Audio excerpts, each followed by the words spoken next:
Christene Marie. We are continuing on with our A Course in Miracles lessons. We are going to read through the last 10 episodes, 10 lessons to just remind us of how we got to where we are today. I took a sneak peek. I'm very excited for lesson 35 today. But first, let's go ahead and start and just do a quick recap. We're actually going to start with lesson 20, and then we'll continue onward with lesson 35 once we get there. Lesson 20, I am determined to see. Lesson 21, I am determined to see things differently. Lesson 22, what I see is a form of vengeance. Lesson 23, I can escape from the world I see by giving up attack thoughts. Lesson 24, I do not perceive my own best interests. Lesson 25, I do not know what anything is for. Lesson 26, my attack thoughts are attacking my invulnerability. Lesson 27, above all else, I want to see. Lesson 28, above all else, I want to see things differently. Lesson 29, God is in everything I see. Lesson 30, God is in everything I see because God is in my mind. Lesson 31, I am not the victim of the world I see. Lesson 32, I have invented the world I see. Lesson 33, there is another way of looking at the world. Lesson 34, I could see peace instead of this. And on to lesson 35. My mind is part of God's. I am very holy. Today's idea does not describe the way you see yourself now. It does, however, describe what vision will show you. It is difficult for anyone who thinks he is in this world to believe this of himself. Yet the reason he thinks he is in this world is because he does not believe it. You will believe that you are a part of where you think you are. That is because you surround yourself with the environment you want, and you want it to protect the image of yourself that you have made. The image is part of the environment. What you see while you believe you are in it is seen through the eyes of the image. This is not vision. Images cannot see. The idea for today presents a very different idea of yourself. By establishing your source, it establishes your identity, and it describes you as you must really be in truth.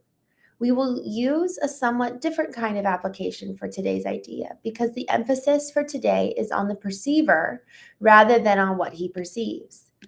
For each of the 3 5-minute practice periods today, begin by repeating today's idea to yourself, and then close your eyes and search your mind for the various kinds of descriptive terms in which you see yourself.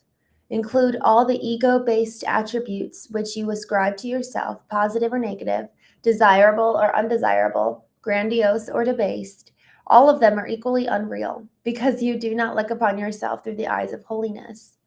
In the earlier part of the mind-searching period, you will probably emphasize what you consider to be the more negative aspects of your perception of self. Toward the latter part of the exercise period, however, more self-inflating descriptive terms may well cross your mind. Try to recognize then that the direction of your fantasies about yourself does not matter. Illusions have no direction in reality. They are merely not true. A suitable, unselected list for applying the idea for today might be as follows. I see myself as imposed on. I see myself as depressed. I see myself as failing. I see myself as helpless. I see myself as victorious. I see myself as losing out. I see myself as charitable. I see myself as virtuous. You should not think of these terms in an abstract way. They will occur to you as various situations, personalities, and events in which you figure cross your mind. Pick up any specific situation that occurs to you, identifying the descriptive term or terms you feel are applicable to your reactions to this situation, and use them in applying today's idea. After you have named each one, add, but my mind is part of God's. I am very holy. During the longer exercise periods, there will probably be intervals in which nothing specific occurs to you. Do not strain to think up specific things to fill the interval, but merely relax and repeat today's idea slowly until something occurs to you. Although nothing that does occur should be omitted in the exercises, nothing should be dug out with effort. Neither force nor discrimination should be used. As often as possible throughout the day, pick up a specific attribute or attributes you are ascribing to yourself at the time and apply the idea for today to them, adding the idea in the form stated above to each of them. If nothing particular occurs to you, merely repeat the idea to yourself with eyes closed. Y'all, this lesson 35, my mind is part of God's. I am very holy. Wow. What an incredibly beautiful lesson. Oh, my word. All right, I'm just going to check in here with the chat. Glenn, Ernest, good morning. Dominique from Bali, good morning. Thank you for joining. Johnny, thank you. Lisa, thank you all so much for joining. Y'all, I am I'm seeing some new names here, so I just want to give some context. I'm live on a couple different channels. I'm reading this in real time. I go live every morning around 8:30 a.m. Eastern, and we go through the lesson of the day from A Course in Miracles. And we, for the most part, we're actually pretty active in the chat, and you'll see some regulars. But for those who are here to just have a good time and kind of goof off in the chat with comments that aren't related to this topic at hand, I will just kind of skim past those, but I'll call out your name and say hello. But we just don't really engage on some of the directions of what some of these comments are. But for the most part, so either way, I'm glad you're here. And for the most part, I do want to engage with you all. So this lesson for today, my mind is part of God's. I am very holy. Y'all, like, what an honor this is. It's so easy to forget who we are. You know, the goal of these morning shows is to remember. The goal is to remember who we are, to train our minds to really think according to what is true, not just what we perceive. Because as these lessons have led up to today, you know, what was it? I'm actually going to go back to the lesson list because there were some lessons really early on that were just framing our understanding of how we currently see the world. Lesson 7, I see only the past. Lesson 8, my mind is preoccupied with past thoughts. Lesson 17, I see no neutral things. Lesson 16, I have no neutral thoughts. Lesson 15, my thoughts are images that I have made. So much of what we see and encounter in the external world is the past being projected on it. And when we're projecting the past onto the future or the present, it's usually because we're rooted in fear, because we haven't worked through or moved through whatever happened back there. So we're taking it with us into the present and into the future. And therefore, we're actually not free. We're not free to encounter the present or the future for what it can be and what it is. And therefore, our projections are coloring and clouding our ability to see what's true. It clouds our ability to see other people for their potential because we're projecting what happened, who they were yesterday onto today. And we do the same thing for ourselves. You know, we limit ourselves. This is why I love this exercise, to really call out different attributes of how we view ourselves, and even the good ones. You know, the goal is that we are effectively admitting to ourselves, I don't see perfectly. And in that admittance, in that posture of humility, we then can get to this next level of seeing. We then can start opening our eyes and seeing a little bit more bright. You know, there's these, I don't know if you all ever saw this movie. Gosh, it was a long time ago, but growing up, we didn't watch TV. My mom and dad didn't have we had a you know, television in our house. We didn't actually watch cable channels. And we watched a lot of movies. And so we got this movie. I think it was like just barely in color. So it was like a very old film, but it was about the story of Helen Keller. And the majority of the movie is in black and white because she can't see anything. And then there's this moment in the movie where it's all dark and slowly you start seeing some light coming through when she starts to see, for like, I think she's having a dream or something, and all of a sudden light starts shining through. But what was so black, suddenly light starts kind of coming in through the corners. And y'all, that's what this is that with each exercise, with each practice period, it's like a little bit more light comes streaming in, a little bit more clarity comes. And clarity, not just about ourselves, but about others. You know, last night on the Knowing Show, we talked about what to do when we don't know what to do. And we talked through 3 different practices that we can apply in that moment of not knowing what to do. And ultimately, the goal is peace. the goal is peace, and the goal is being present here in this moment so that we really live, so that we really experience life to the fullness of what it can be. But if we don't know how to transition from fear to love, we're operating out of either one, and either one is kind of trying to be at the driver's seat. Fear especially, there's something about our nervous system that once it's encountered pain, once it's encountered bad news, it clings to that because it is looking for certainty. And so there's certainty in the past because, well, it happened before. It's probably going to happen again.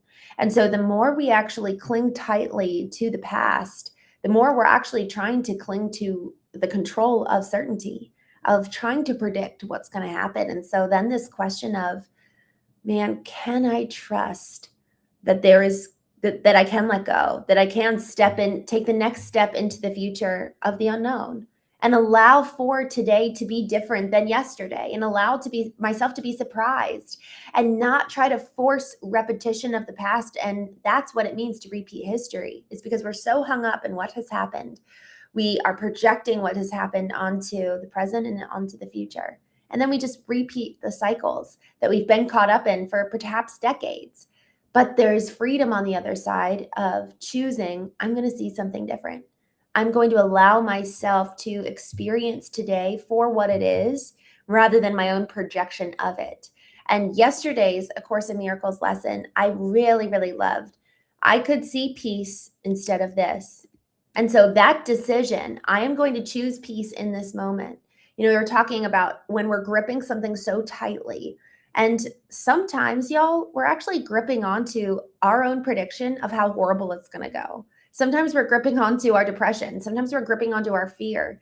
And again, it's because it's comfortable. We know what it's like to feel fearful. We won't know what it's like to feel depressed. We don't know what it's like to let go. And what's going to happen to us. There's a fear there, and that's the quiet whisper in the back of our mind of fear that is trying to keep us safe. So really, when we examine fear, it's with good intention. Fear is trying to keep us safe and doesn't want us to feel pain again. Yet that's fear in the driver's seat. So if you and I can take our rightful place in the driver's seat, then we get to talk to fear and tend to those parts of us that are afraid, that have been hurt in the past. Y'all, that's our innate responsibility. That's what it means to parent ourselves, is like the same way that ideally a parent would care for a child and comfort them and love them when they're afraid. That's what we're supposed to do to those parts of us that are afraid, rather than that fear being the one at the helm of our ship, guiding and orienting our ways and being the lens through which we view the world. The world is so much more beautiful than our fear lets on that it is. So I just want to take a quick moment to jump into the chat. Dave or Deva, Rhea, good to see you. Just looking through. All right. Berkeley Palmer, thank you for joining. Nathan, is this a book you're reading? Yes. So A Course in Miracles, we're going through this every single day, and it's been pretty meaningful. So we're reading through that in the morning, and then in the evening we go through, we just pick random conversations and talk through it. All right. Doctor, thank you for joining. Good morning. 333. Where are you? Hi from the UK. Good morning. Oh, I love the UK. I am actually in Arizona today. I'll be flying out tomorrow to go back to Virginia. Ben is Ben is my name. Ben, good morning. I'm so glad you subscribed. Thank you. Justin, good morning. I'm so glad you're back. Harry, blessings from North Korea. Hot dog, blessings to you, my friend. Thank you for joining. Thank you, Justin. Ryan, no, we don't talk about that here. Dominic, we are all part of God. Yes, I love that. Devin, thank you. Thank you so much for joining. Timothy, blessings from Russia. I love it. Y'all, isn't the world it's such a big, massive place, and God bless the internet that we're all able to be here connected. It's just so cool. Ryan, I don't know if you're still here, Ryan, but I actually like to think of it as relationship rather than religion. Um, okay, I am just scrolling through here. Um, Justin says sometimes the Bible reminds us that life's lessons aren't about avoiding storms, but about learning who we become while walking through them. Faith teaches patience. Ooh, I love that. Faith teaches patience. Y'all, isn't that so true? It's so easy to fixate on getting on the other side of the problem, or getting on the other side of the trial or the frustration. The process is where we change. The process is where we cultivate. And actually, speaking of this, so just so you all know, our morning times is when we do dive into more so spiritual intelligence and how to train our minds to be strong to encounter life and engage with life. Whereas in the evenings, we talk about more so about emotional intelligence, we talk business, but more so emotional intelligence. I have now another show for business. And so this concept, there's a verse where it says, brothers, count it all joy whenever you experience any trial. And I looked into the Greek root of that word trial. And effectively, we're supposed to count it joy anytime we're in that process, in the process period of the discomfort. And y'all, I'm so glad that we're talking about that this morning, because the discomfort is so real. That was one of the biggest lessons I had to learn early on in my journey of coming to know who I am, was that I had to be willing to face discomfort. And I just had this thought, discomfort, growth happens in the bed of discomfort. Like, if we're willing to literally just camp out in discomfort, hang out there and allow ourselves to exist in the unknown and exist in the discomfort, it is in that place where something new can take place. But y'all, if we're consistently in fear, we ourselves are projecting what is going to happen, and we're effectively predicting the bad outcome that we're going to experience. We're looking to fulfill our own prophecies. And y'all, I've seen this so much in my life, in the lives of people who come to these knowing retreats. Even here in the chat, I'd love to hear from y'all. We have actually a lot of power over what we say, whatever comes out of our mouth. The tongue and our words have so much power to deliver life or to deliver death. Just like how it starts with our thoughts, though. Our thoughts are never neutral, like A Course in Miracles was talking about in lesson 16. Our thoughts are never neutral. Our words are never neutral. Our actions are never neutral. They are either building you and I up, and consequently everyone around us, and bringing us life, or it's tearing us down and depleting us of life. And so this whole element around allowing ourselves to lean into discomfort, to lean into the uncertainty. We're uncertain because we don't know. And if we admit that we don't know, therefore something new can happen. If we knew what it was, KNEW, then it wouldn't be NEW to us. It wouldn't be new to us. If we already had an idea of what was going to happen, then it wouldn't effectively surprise us and be different than the past. So in order for a different future, we have to allow ourselves to sit in the discomfort of not knowing. And the irony, given that this is the knowing show. So there's this interesting, I think we can say, juxtaposition of identifying, what do I want it to look like? What would be the new? If I was to create something new, if I was to be a creator, what would be the new that I would want to see? And here's the thing, even to dream that, even to take time to consider that question warrants discomfort, because it's different. Our nervous system only knows what it has experienced. And so to allow for us to actually dream up something new, what does that require? And we talked about this a little bit last night.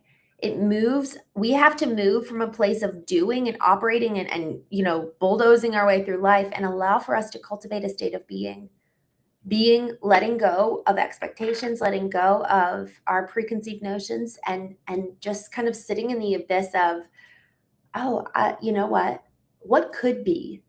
And that's when we let go of certainty. And so much of letting go is actually that, letting go of certainty. And in that moment, man, there's freedom on the other side of that. So I'm going to go ahead and keep going down. Justin, I just love that, because it reminded me of that. In that process is where so much of the cultivation of you and I, that's where we grow. We grow in the process, we change in the process. If we were just going from outcome to outcome to outcome, man, there's no time for growth. It's like what Viktor Frankl says in Man's Search for Meaning. He says, between stimulus and response is choice. Between us getting the stimulus of effectively the temptation for fear to kick into gear, we have a response that we get to make. And before we make the action, before we do the thing and take up the response that we want to take and do, we have to be. And that being allows for us to just sit in the process of choice, sit in the process of being, and examine, what would it look like if I was to change course and not repeat history? But y'all, if we're moving so quickly, if we're moving so fast, it's nearly impossible for us to take the time to do something different and not just repeat old patterns and programs and ways of being. All right, just kind of looking down here at the chat.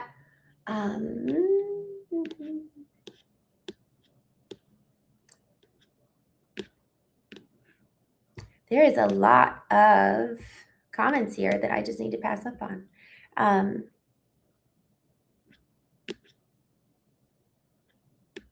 All right. The one real Greenman.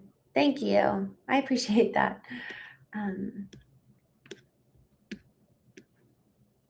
Timothy, yes, we live in a repetitive simulation. Isn't it so true? We repeat the past so often, unless we take the time to, honestly, unless we really take time to dream up something new and allow for something new, the letting go piece. Oh, the lens of leisure. I'm so glad you're back. Today is the first day of the rest of my life. I love that. Oh, I'm totally gonna use that in the future. That's so good. Oh my gosh. All right. I think there's just a lot of stuff here. When true to yourself, you stop living in constant reaction to others' choices or life's twists. You observe, you learn, and you respond with intention. Surprises still come, but not steal your peace. I love that. And that's the exciting piece or aspect about peace, is that we can then allow for something to be new and not get all riled up. and man, we become the ones at the driver's seat, where we actually, that's the thing about the juxtaposition. So much of what we project from the past is projected on the future. What we haven't healed from in the past is projected onto the future. Yet what we dream about and what we want and it's like that juxtaposition of letting go and still believing and working towards something, in that we're still projecting onto the future. Either way, so much of the time, it's like the goal is to be so present and to have an understanding of, what do I want? What am I called to? Where am I moving? Where am I going? And at the same time, letting go. So it really is. It's such a tricky dynamic. Fabio. Oh, good morning, Fabio. He says, what about trust? I'm curious, when you say what about trust, I'd love to learn a little bit more about what you mean by that. I'm just kind of scrolling down here. Evers, thank you. Thank you. I like my glasses too. Okay. Timothy, relationship instead of religion is powerful. Y'all, I really believe that. I really believe that. I mean, when I've been most broken, I haven't wanted to go into religious settings. It's been through relationship within and with God that has brought healing to me in so many ways. It hasn't been religious prayers or religious structure. It's been relationship, and frankly, the rawness in relationship, where it's like, I'm angry and I yell or cry or allow him to tend to me. I'm just looking through here.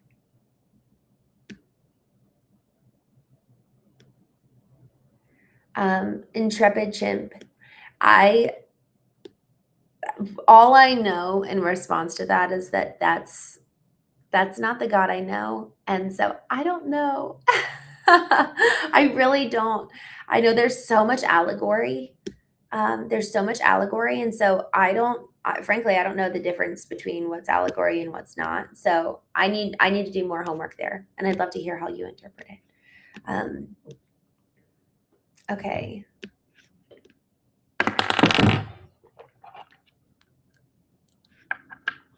Okay, scrolling down. Intrepid Chimp, I'm sorry to hear you say that. um, it sounds like there's a lot more there for you. So if you ever want to send a note or something, I'd be more than happy to chat. If you want to send me a Facebook message or something. It sounds like there's a lot for you to the questions that you're asking. So I'd love to hear more. And I don't know. I don't know the answers to all of these, but more than happy to discuss with you. But it does sound like there's a lot there for you. Okay. All right, y'all. I think we're done. There's a lot of comments here that just aren't really about this. So I'm going to go ahead and jump off, y'all. This lesson for today, my mind is part of God's. I am very holy. One last thing before we jump, y'all. You're sacred. I'm sacred. And there's something about that, man, how are we going to treat ourselves and treat other people given that God is in you and God is in them? And that's a high call. And it's actually easier to ignore that. It's easier to pretend. It's easier to close our eyes. It's easier to ignore than to recognize, okay, if my mind is part of God's, I am very holy, then what am I thinking about? What am I filling my mind with? What am I filling my body with? What am I thinking about? What am I talking about? That is a high call. It is there's like high risk and high reward. We get to experience the presence of God. We get to know God. God is in us. And then how then will we live? That question of how then will we live is massive. So something for us to think about today as we move through our exercises. I'm gonna just stay right here and do this exercise where we're supposed to sit and write down different qualities about us that come to mind, and then conclude with, my mind is part of God's. I am very holy. So with that, thank you all so much for joining me. I will be back online tonight. For those of you who know and join regularly, I would love to see you. But otherwise,